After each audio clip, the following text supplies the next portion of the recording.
주 안에서 사랑하는 여러분, 흔히 사람들은 성품은 타고난 것이기에 바뀌지 않는다고 오해합니다.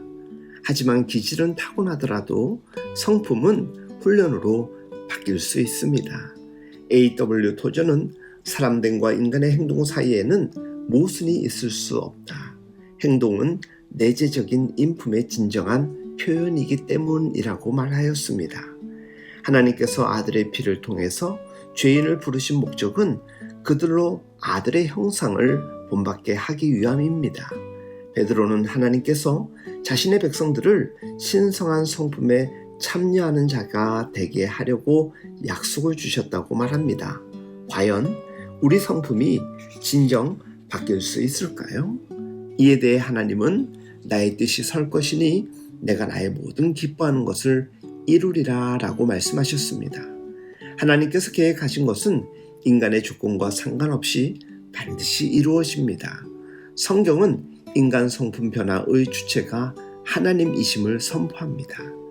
그리스도를 닮으려면 그분에게로 가야 하는데 놀랍게도 주님은 수고하고 무거운 짐진 자들아 다 내게로 오라고 우리를 먼저 초대하여 주셨습니다. 그리고 자신에 대해 나는 마음이 온유하고 겸손하니 내 멍에를 메고 내게서 와서 배우라 라고 소개하십니다. 예수님의 멍에는 십자가를 말합니다. 그 멍에가 얼마나 힘들었던지 주님은 겟세마네 동산의 칠흑 같은 어둠 속에서 아버지께 이 잔을 지나가게 하여 주옵소서라고 기도하셨지요. 하지만 주님은 끝내 아버지의 뜻을 구하셨고 그 뜻에 십자가로 순종하셨습니다. 이처럼 온유와 겸손이란 하나님의 뜻 앞에 자신을 정직히 세워 그 뜻에 순응하고 수용하며 받아들이는 태도를 뜻합니다. 즉 동양적 미덕의 관점에서 사양하는 태도가 아니라 하나님께서 주신 것을 온전히 인정하는 순종을 뜻합니다. 온유에 해당하는 헬라어 프라우스가 사용된 사례를 보면 첫째는 펄펄 끓는 고열 한자의 열이 투약으로 잘 다스려졌을 때 프라우스라고 말합니다. 둘째는 들개가 명조련사에게 훈련받아 순종하게 되는 것을 프라우스라고도 했습니다. 즉 온유와 겸손은 인간의 견디기 힘들고 어려운 과제가 밀려올 때 그것을 덤덤히 주의 뜻으로 순종하는 삶의 태도를 뜻합니다. 그래서 앤드류 머레이는 겸손이란 내게 일어난 일에 대해 이상하게 생각하지 않는 태도라고 정의합니다.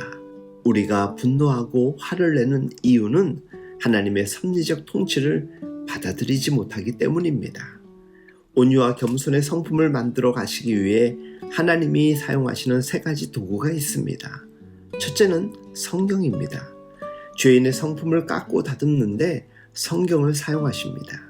복음은 운동력이 있어 분명히 사람을 바꿀 수 있습니다. 두 번째 도구는 성경을 통해 주어지는 분별력입니다.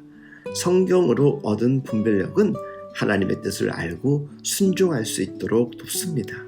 세 번째 도구는 환경입니다. 사람과 인생이라는 환경을 통해 우리를 바꾸어 가시는 것이지요. 아브라함은 아내를 누이라고 속이면서 생명을 부지할 정도로 비열한 인간이었으나 하나님의 뜻에 따라 이삭을 내어놓는 신앙인으로 성장하게 됩니다. 믿음은 죄인 편에서의 열정이 아니라 하나님의 끊임없는 설득 작업입니다. 요셉은 17살에 애굽으로 종으로 팔려 종살이 하다가 감옥까지 가게 됩니다. 그의 인생에는 끝모를 분노만 쌓여가게 되는 것이었습니다. 그런데 형들이 자신에게 머리를 숙일 때 이해할 수 없었던 인생사에 대한 하나님의 큰 그림에 그저 비로소 눈을 뜨게 됩니다. 그리고 자기 인생은 하나님께서 주도하신 인생이었고 많은 생명을 구원하기 위함이었으며 그분이 보내셨다라는 것을 받아들이게 됩니다. 그제야 요셉은 온유하고 겸손해집니다. 이처럼 온유와 겸손은 설명되지 않는 하나님의 섭리와 손길 앞에 승복하는 인간의 태도를 의미합니다. 하나님은 성경, 분별력, 환경으로 인간의 성품을 바꾸어 가십니다. 하나님께서 우리를 사지처럼 보이는 환경으로 밀어 넣으실 때가 있습니다. 인생 막대기를 통해 우리를 깎아내리실 때도 있습니다. 욥은 고난의 풀물을 겪은 후에 내가 죽게 대하여 귀로 듣기만 하였사오나 이제는 눈으로 주를 배움나이다 라고 고백합니다. 주님도 십자가에서 자신을 대속제물로 내주는 순종으로 온유와 겸손의 본을 보이셨습니다. 그 안에서 다시 태어난 우리도 숙명적 순종의 길에서 온유와 겸손을 배우는 자로 서야 합니다. 주 안에서 사랑하는 여러분, 온전히 주님을 신뢰하며 온유와 겸손을 배워 참된 그리스도인의 삶을 살아갈 수 있길 예수님의 이름으로 축복하며 응원합니다.